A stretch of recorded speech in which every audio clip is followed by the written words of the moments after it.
വിശുദ്ധ ഖുർആനിന്റെ മറ്റൊരു വസിയത്ത് നമ്മൾ പ്രത്യേകം ഈ അവസരത്തിൽ ശ്രദ്ധിക്കുക.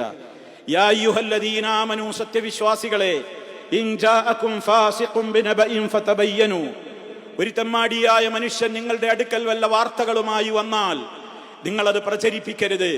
അതിന്റെ നിജസ്ഥിതി അറിയാതെ നിങ്ങളത് ഏറ്റെടുക്കരുത്, നിങ്ങളത് ഷെയർ ചെയ്യരുത്.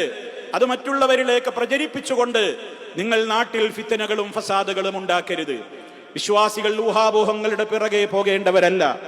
വിശ്വാസികൾ ഏതെങ്കിലും വാറോലകളുടെയും റൂമറുകളുടെയും പിറകെ പോകേണ്ടവരല്ല. മറിച്ച് അവൻ പറയുന്നതും ഷെയർ ചെയ്യുന്നതും പ്രചരിപ്പിക്കുന്നതുമൊക്കെ സത്യമായിരിക്കുവാൻ ശ്രമിക്കേണ്ടതുണ്ട്. യാ അയ്യുഹല്ലദീന ആമനുത്തഖുല്ലാഹ്, സത്യവിശ്വാസികളെ, നിങ്ങൾ അല്ലാഹുവിനെ സൂക്ഷിക്കണം. നിങ്ങൾ മറ്റുള്ളവരെ പോലെയാകരുത്. വകൂനൂ മഅസ്സാദിഖീൻ, നിങ്ങൾ മുത്തഖീങ്ങളാണ്, നിങ്ങൾ അല്ലാഹുവിനെ പേടിക്കുന്നവരാണ്. അതുകൊണ്ട് വകൂനൂ, നിങ്ങളായിത്തീരണം മഅസ്സാദിഖീൻ, സത്യം പറയുന്നവരോടൊപ്പമായിരിക്കണം നിങ്ങൾ.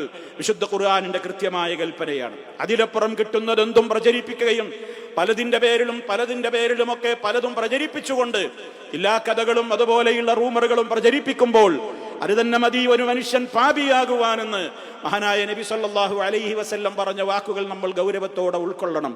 കഫാ ബിൽ മർഇ ഇസ്മാ അൻ യുഹദ്ദിസ ബികുല്ലി മാ സമിഅ, ഒരു മനുഷ്യൻ കുറ്റവാളിയാകാൻ, പാപിയാവാൻ, തെറ്റുകാരനാവാൻ എന്തുമാത്രം മതി?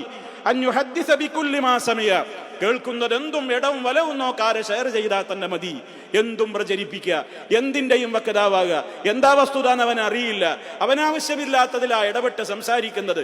അവനെ കൊണ്ട് ഒന്നും ചെയ്യാനാവാത്തതിലാ അവൻ വലിയ വായിൽ വർത്തമാനം പറയുന്നത്. അവനെ കൊണ്ട് ഒന്നും ചെയ്യാനാവാത്ത വിഷയങ്ങളിലാ അവൻ കടന്നു കയറി അഭിപ്രായം പാസാക്കുന്നത്. ആര് പറഞ്ഞു അത് പ്രചരിപ്പിക്കാൻ? ആര് പറഞ്ഞു അത് ഏറ്റെടുക്കാൻ? നമുക്ക് നമ്മുടേതായ പരിധികളുണ്ട്, പരിമിതികളുണ്ട്.